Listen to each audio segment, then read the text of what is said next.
If you've ever said, just one more text, then I'm done, but you're still stuck, this is exactly why you can't let go. Because the hardest heartbreak isn't losing someone you had, it's losing someone you almost had.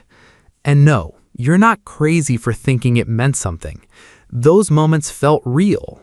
The late night talks, the eye contact, the small details.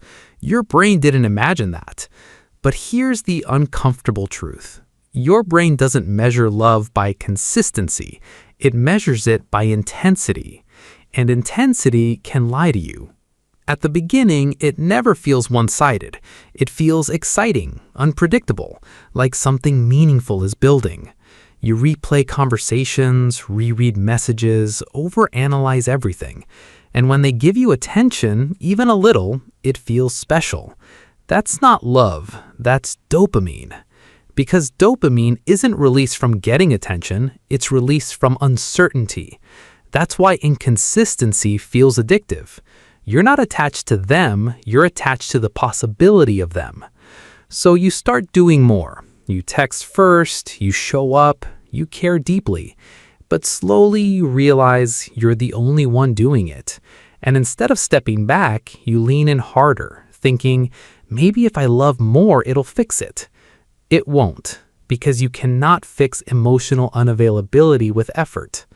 And here's where it gets deeper. This pattern usually didn't start with them.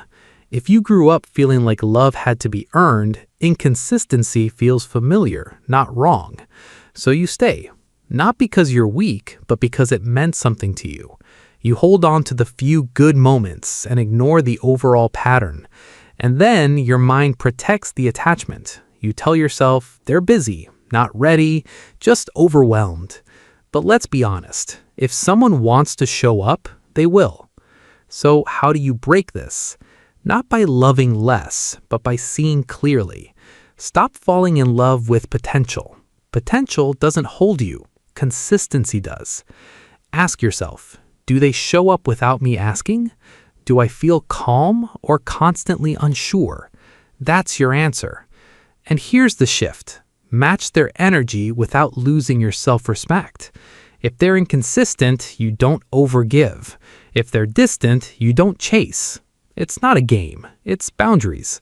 And choosing yourself doesn't always look dramatic. Sometimes it's just not sending that text, sitting with the urge and letting it pass. Reminding yourself, I don't need to prove my worth to be chosen. Because a one-sided relationship doesn't mean you love too much.